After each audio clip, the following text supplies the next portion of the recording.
awalnya gitu. Oke, saya nggak menyangka.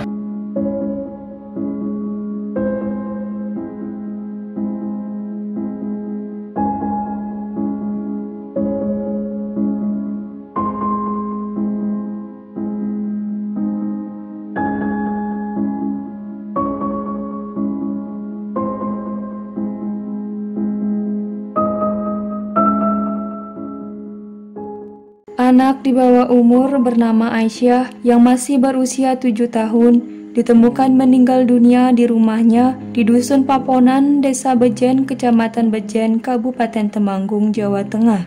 Jenazah anak ini telah disimpan selama 4 bulan oleh kedua orang tuanya yang tengah menjalani ritual mengusir genderuwo yang diduga sebagai penyebab kenakalan anaknya. Kematian Aisyah terungkap pada hari Minggu 16 Mei 2021. Pada awalnya, bibi dan paman Aisyah yang bernama Surantini dan Marianto menanyakan keberadaan Aisyah kepada orang tua Aisyah karena sudah 4 bulan Aisyah tidak terlihat.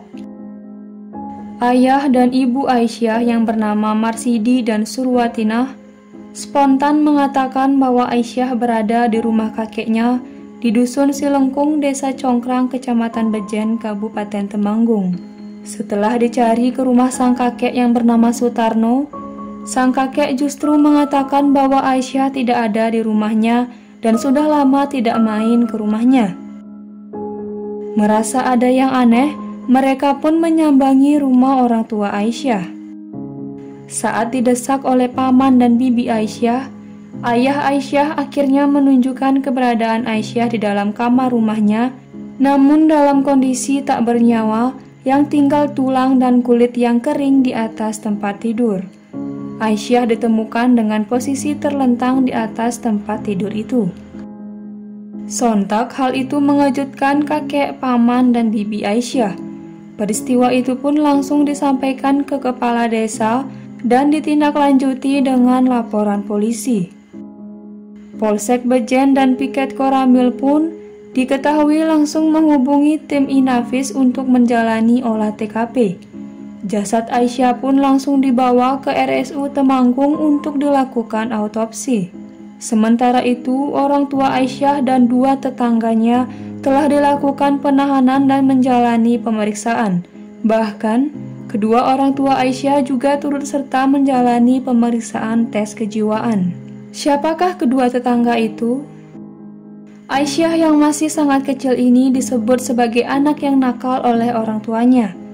Melihat perilaku sehari-hari Aisyah yang tidak biasa, orang tuanya menanyakan hal ini kepada orang pintar atau dukun. Dukun tersebut adalah tetangga orang tua Aisyah. Mereka adalah Haryono 56 tahun dan Budiono 43 tahun. Keduanya dikenal sebagai dukun di kampung tersebut. Menurut dukun itu, Aisyah adalah keturunan genderuwo karena memiliki perangai nakal dan dapat disembuhkan melalui sebuah ritual. Orang tua Aisyah menyampaikan bahwa Aisyah menjalani ritual kesembuhan pada suatu malam di bulan Januari 2021 atas perintah dukun itu. Adapun ritual itu dilakukan dengan menenggelamkan kepala korban ke dalam bak mandi sampai Aisyah tak sadarkan diri. Setelah ditenggelamkan, Aisyah kemudian dibawa ke kamar untuk ditidurkan dalam keadaan meninggal dunia. Anehnya, orang tua korban percaya bahwa anaknya itu bisa hidup kembali melalui bantuan dukun itu.